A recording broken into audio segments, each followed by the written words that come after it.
Hi, I'm Reg, and I'd like this morning to teach you a recipe my neighbor taught me years ago. He spent a lot of time in Spain, and his favorite breakfast, lunch, what have you, snack was what he'd call a Spanish tortilla. Not like the Mexican tortilla. This one is, which is made from corn. This one is made with basically eggs and practically anything else you have lying around in your fridge. So it's an opportunity meal.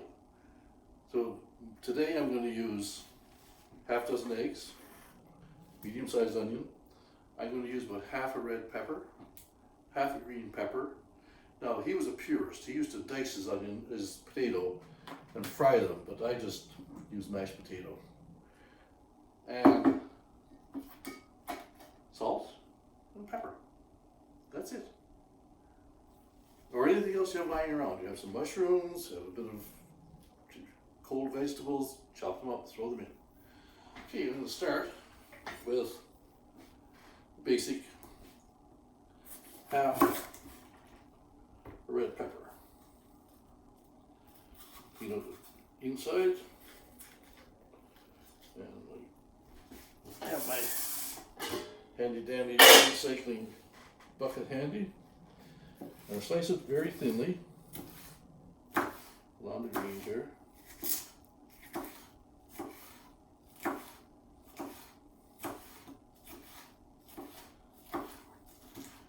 And then I chop it into about quarter-inch pieces, quarter to 8-inch pieces.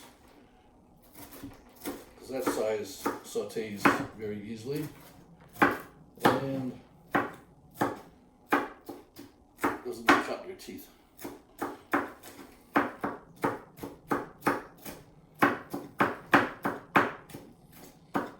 Notice that no time do my fingers leave my hand. There. Now do the same thing with green pepper and the onion, and then we'll start sauteing.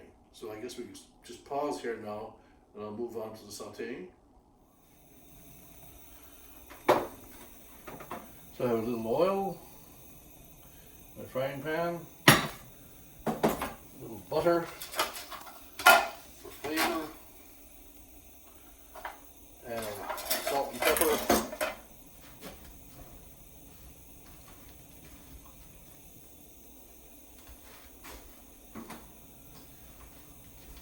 This, by the way, is Champot pepper from Cambodia. Can't beat it. And sauteing begins with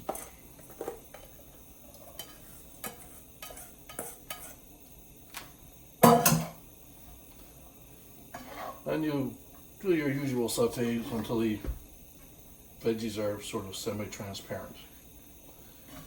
So while this is doing its thing, I'll move on to the eggs.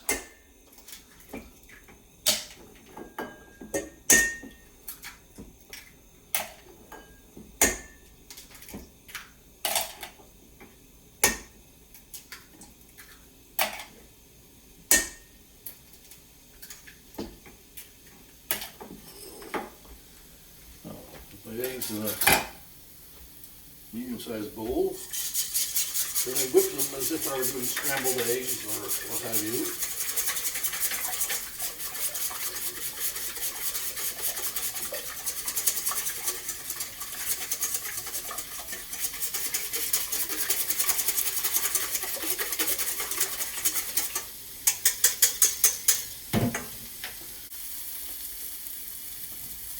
Okay, now that we have our veggies nicely sauteed, I'll bring my eggs forward and dump the veggies into the egg batter.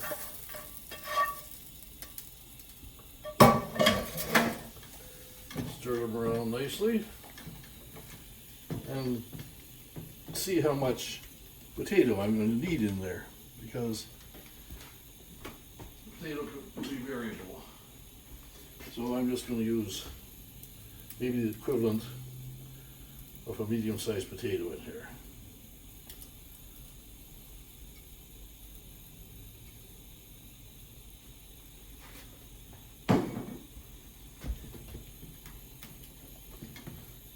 And there you are, the beginning. Now I bring forward my wee frying pan, which I've preheated, by the way, and some canola oil. Get the sides well lubricated, and wait till the fat gets hot. Good test of that is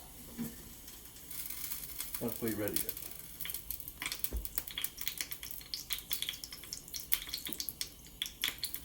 Then I'll pour about half full. Then as it solidifies around the edge, you can see, I just roll this towards the center.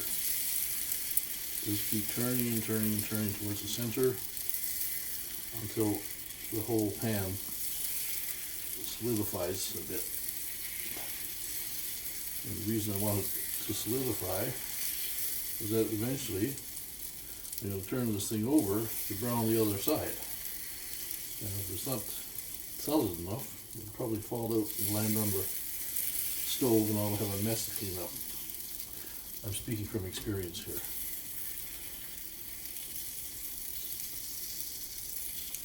Yeah, it's starting to get solid. Maybe one more little tuck and roll.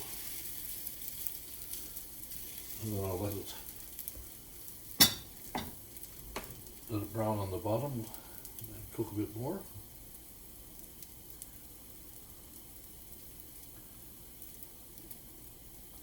When it gets nice and brown on the bottom, too bad I don't have a glass bottom for this thing. Using a pot lid, I'll turn it over. There we are. There. Didn't brown quite enough, so I'll let it brown on this side and turn it over again. Now that it's solid, it's easy to do.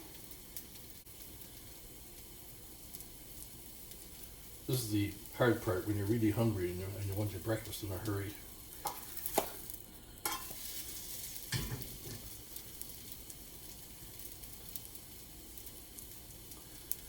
When you serve this, I like Major Gray's mango chutney. We have here some pickles, some crabapple jelly from crabapples picked on the church grounds, some plum chutney from a neighbor's plum tree. If you're not a purist, you can even use ketchup, I suppose, but not in my house. And getting nice and brown on top there now, and I'll just give it a little half a minute or so on the bottom. And I'll turn off the stove and slide it onto the serving platter. There we are. Now it's time for breakfast. This makes 3 nice sized tortillas.